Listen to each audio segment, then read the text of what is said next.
Shalom Aleichem, Assalamu Alaikum, A Renewal, Pax Vobiscum, peace be unto you. Welcome back to the channel. Today, in this video, we're looking at Judges chapter 12. There are 15 verses in this chapter, beginning in verse 2. We see here, we were engaged at war, or in war, rather. In the Septuagint, in the Masoretic, it says, we were at great strife. Okay, we were at great strife. In verse 3, you were no helper. So they didn't help them, not even assisted them. They were no help at all. In the Masoretic, you delivered not, so you didn't save us. Verse 4, we have our first significant difference. It says, those who escaped of Ephraim told those of Gilead, you are of Gilead, in the middle of Ephraim and in the middle of Manasseh. In the Masoretic text, it says, the Ephraimites called them, you Gileadites, fugitives of Ephraim, among the Ephraimites, among the Manassites. So I decided to look up the origin of Gilead, and it is found in Numbers 26, verses 28 to 29, and it says that Gilead is the son of Machir, or Machir, the son of Manasseh. So he's literally, the Gileadites are descendants of Manasseh. So although in this verse it says, because they that were escaped of Ephraim said, you of Gilead. So they're saying you are of Gilead, in the middle of Ephraim and in the middle of Manasseh. It could mean, possibly, I'm not saying this is exactly what they're saying, but the possibility is they are descendants of Manasseh. They're saying you are of Manasseh. You are of Gilead, but you're also of Manasseh. You're in the middle of Ephraim and in the middle of Manasseh, which could mean you are descendants of us. So maybe they are trying to, is that the way they saved their own lives, by saying we're brothers, we're relatives, and they appealed to their compassion, perhaps? I'm not sure. But it's an interesting thing. They told them that you're of Gilead, in the middle of Ephraim and in the middle of Manasseh.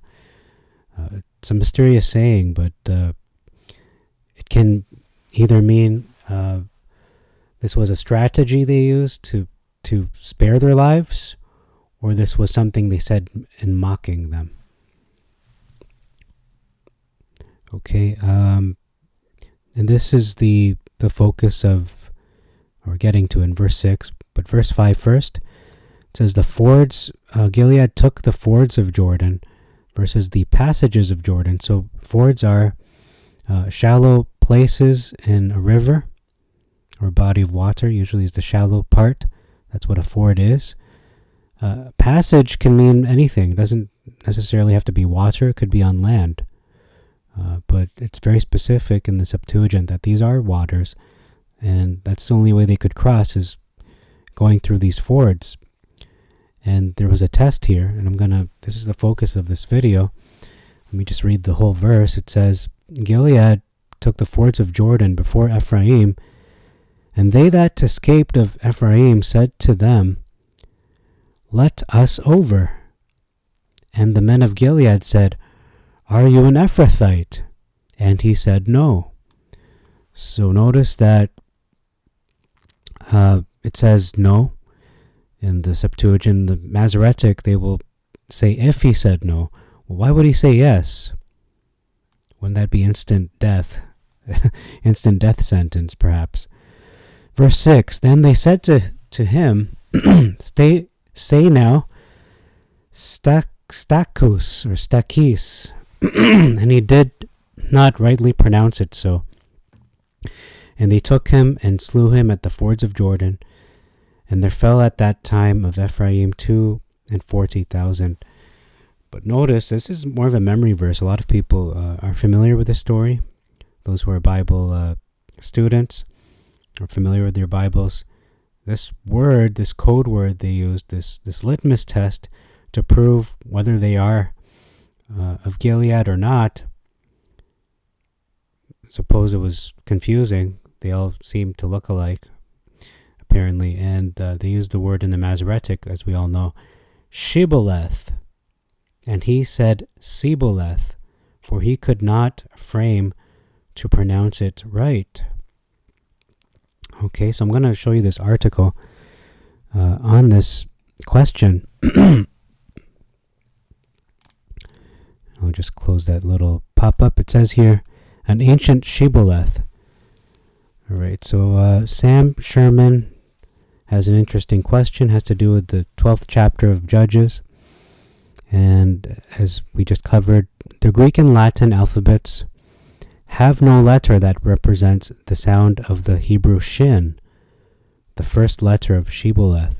So how are SHIBBOLETH and SHIBBOLETH differentiated in Greek and Latin translations of the Hebrew Bible? So that's a really good question. So we just covered that. It says in the Septuagint, say now Stachys or Stachys. What does that mean in Greek? It literally means an ear of wheat or an ear of barley. So I'm going to present my own thoughts on that after I read this article. So in Greek, which is the primary meaning of Stachys, an ear of wheat, of SHIBBOLETH, that's what Stachys is translated as. The Greek translator is unable to reproduce the first letter of the Hebrew word, and Greek chose to convey the general sense of the episode without specifying the exact nature of the Ephraimites' mispronunciation. In doing so, however, they made an amusing mistake. This is because SHIBBOLETH in ancient Hebrew can also mean a strong current of water or whirlpool. So that is a little bit confusing, meaning SHIBBOLETH does not necessarily mean an ear of wheat. So Stachys does mean ear of wheat, or Stachys, however you pronounce that. Again, that's an interesting word that they used. But we know that the Septuagint was a direct translation of the original Hebrew that Moses had written, that the original copies, essentially. And if we're going to go by the literal meaning of Stachys, that they literally translated that word from the Hebrew, it would mean an ear of wheat or an ear of barley, because corn was not a Middle Eastern crop. So I'm going to keep going here. Moreover, not only is Stachys a blunder, but it is also one that has passed on to Jerome's 4th century CE Latin Vulgate, in which we read, Interrogabant eum, dic ergo SHIBBOLETH or SHIBBOLETH, quod interperatur spica, qui respondabar SHIBBOLETH. Okay, I'm going to stop there. They asked him, say SHIBBOLETH or SHIBBOLETH. So why is this important? Because whoever answered SHIBBOLETH, being unable to pronounce the letter of spica, so if Jerome consulted, as he sometimes did, Jewish rabbis about this passage, he would have translated it differently. For in rabbinic tradition, SHIBBOLETH is always taken to refer to water. So it doesn't even mean ear of barley or wheat. But getting back to Sherman's question, Jerome, unlike the Septuagint, made the distinction between SHIBBOLETH and SHIBBOLETH by transliterating the former as SHIBBOLETH.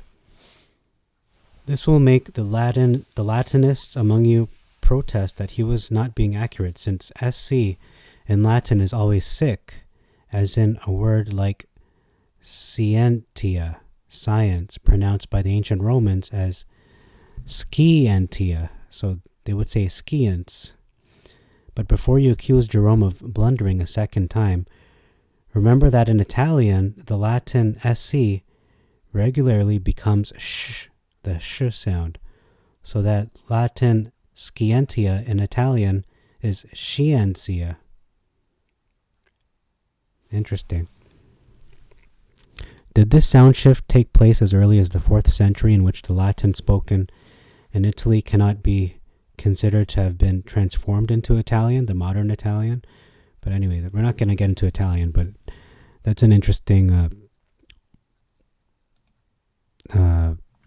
study. So I'm going to get into my own personal thoughts about this. So I do believe that, again, because the Septuagint is the oldest translation of the scriptures, of the Hebrew into another language, to which we have no extant copies. There are no existing copies of the original Hebrew text.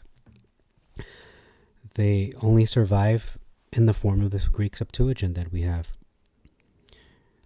because that's the only way they preserve their holy texts in their original form. That's why they were inspired, the 70 Jewish elders, to preserve their culture, preserve their holy scriptures in the lingua franca of that day, basically the English of that day, which was Greek. So if we look at Stachys, that word Stachys, right here, or Stachys, different ways to pronounce that even, but I'm not going to go by the Greek. I'm going by the original Hebrew, because that's where it came from. Now, Stachys or Stachys means an ear of barley, or a spike or an ear of barley or wheat. Again, it can't be corn, because that simply was not a Middle Eastern crop.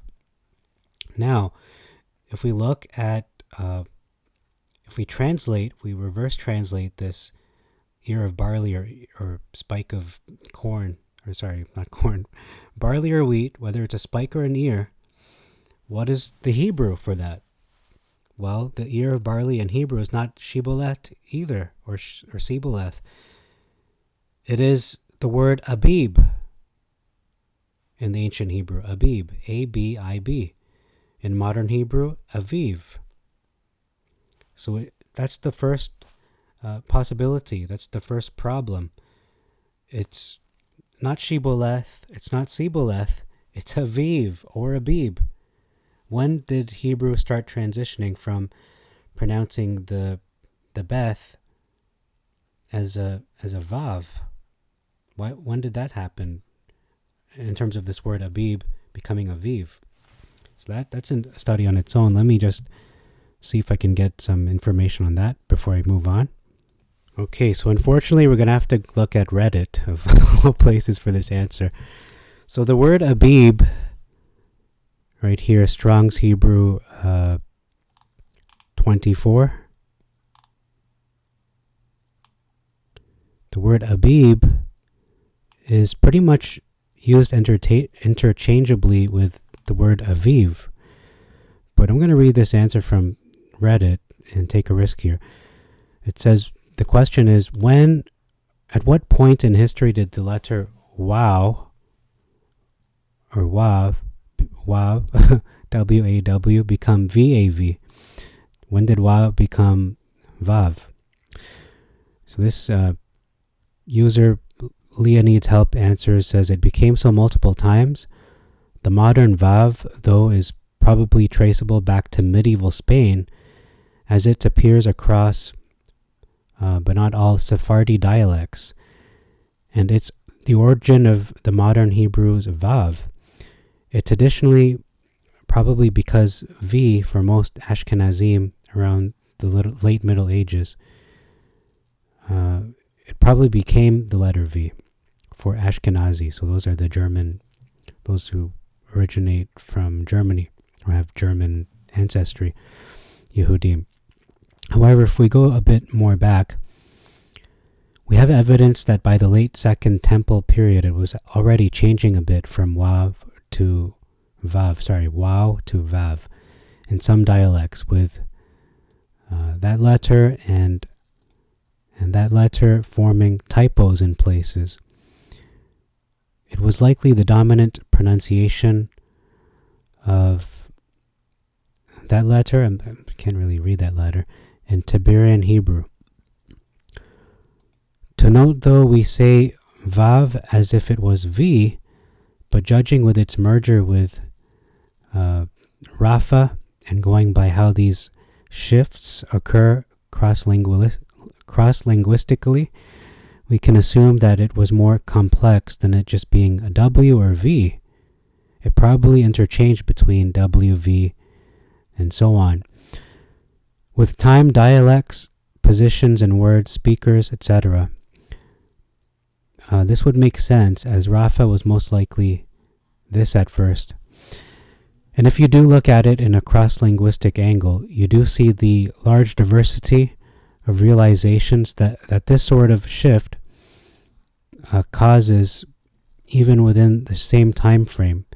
Say, take the Ukrainian or Dutch for example, where in the first the phoneme is that, and in the latter that.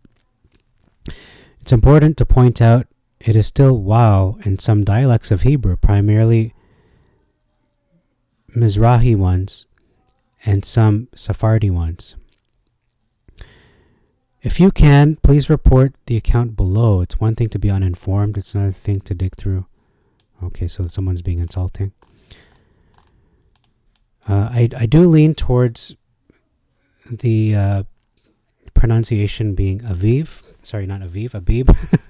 And the reason why I say this is because if you continue to do research on the pronunciation of the Vav anciently, it was wow. It was like a W, and that has been preserved even today in Yemeni Hebrew.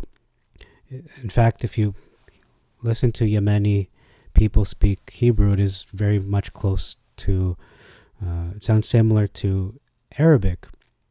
And even the way that Aramaic sounds, it sounds very close to Arabic as well. So you can see how the divergence of the way Hebrew sounds in modern Hebrew, actually it sounds more like European, like specifically French and German. Because when they're speaking English, it's just by observation, but when they're speaking in English, their accents sound very similar to French and German speakers, those kinds of accents. So that's why I lean towards the Abib being pronounced as Abib, not Aviv. As well, just the letter itself, the letter bet, is pronounced B. It is not interchangeable with the V, because V is not even the same letter at all. It is a wow. Okay, so that's all that just to say that is the first scenario. The second scenario is that it is not Shibboleth or SHIBBOLETH, and it is not Aviv or Abib, because an ear of wheat in Hebrew is Melilah, which can be pronounced thousands of ways. It can be Me-li-la. It can be pronounced Me-lay-la, or even Me-lay-la. And those are just, you can keep switching these different combination sounds and coming up with hundreds and thousands of different ways to pronounce this word, Melilah. So I think it's probably, in my opinion, it might be even this word. It might be Melilah or Melilah or Me-lay-la. In any case, it's a lot more confusing because this word is really litmus test, isn't it? Rather than Abib or Aviv. That one seems to be a lot more simpler and easy to get right. But this word Melilah, I believe, is also subtle enough to be tricky to the point where people can still they still have there's still a chance that they might be right in their pronunciation. And I think of the scene in the movie Inglourious Bastards where the actor, I believe it was Michael Fassbender, he was being asked how many more, he was asking for drinks, and then instead of putting up the German 3 sign, which is like this, he did the American 3 sign. So that was a giveaway. It was a tell that he was not really German, or not from that part, was not culturally part of their culture anyway, in terms of that little subtlety. So I think that is what this word is like. It's that test.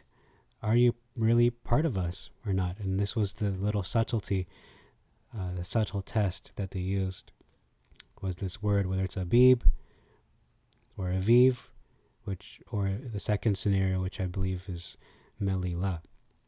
In any case, they are both direct translations of this word Stachys or Stachys in the Greek word for an ear or spike of barley or wheat. Now again, barley, Aviv or Abib, and a spike or ear of wheat being in the Hebrew Melilah or Melilah or Melilah. Hundreds of ways you can say it, but as we see today, even among Americans, those who live in the United States of America, there's so many ways to pronounce various words. Whether it's the word garage, for example, people pronounce it as garage, or garage, or garage.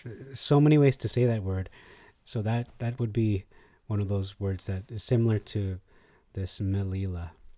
So I do believe it is probably this word. Again, it only leaves it to Abib or Aviv only leaves it up to 2 different ways to pronounce it, and I don't think the V pronunciation existed back in that time. But the Melilah one, that word, that's very much open to being a code word. Okay, so that's enough for that topic. We're going to move on to the rest of the chapter. So that's the issue of that. This is the focus of the video anyway. That word, is it SHIBBOLETH or SHIBBOLETH? And so I did not know that until today, until I read this over. I was shocked to not see SHIBBOLETH or SHIBBOLETH. It was Stachys or Stachys. So I had to do my homework, and I hope that this video helped you in that regard to understand that, or to at least be open to a different possibility. In verse 7, we're going to ignore that because it says he was buried in his city, Gilead, rather than just any cities of Gilead. It was a specific city where he was buried, which was in his city in Gilead, or perhaps called Gilead. Moving on to verse 14, we're going to close out the video. It says here that this man, Abdon, the son of Elel, he had 40 sons and 30 grandsons in the Septuagint. In the Masoretic, they are not grandsons, but nephews. So I find that that's a significant difference if you're trying to connect the family tree there. Why would they be his nephews? That sort of extended family, whereas grandsons are, if we're looking from a biblical cultural perspective, there's no distinction between sons and grandsons. They're simply, they're all his sons, but this is getting more into the details of who these sons are. They're not merely his direct sons, but grandsons, and there are 30 of them. Okay, so I think that's all for this video. Thank you very much for your time. Until next time, we'll look at Judges chapter 13. And thank you all for your support. Until next time, I was going to say Shabbat Shalom. It's not Shabbat. But until next time, Shalom Aleichem, Salamu Alaikum, A Renuo, Pax Vobiscum, and peace be unto you. Maranatha.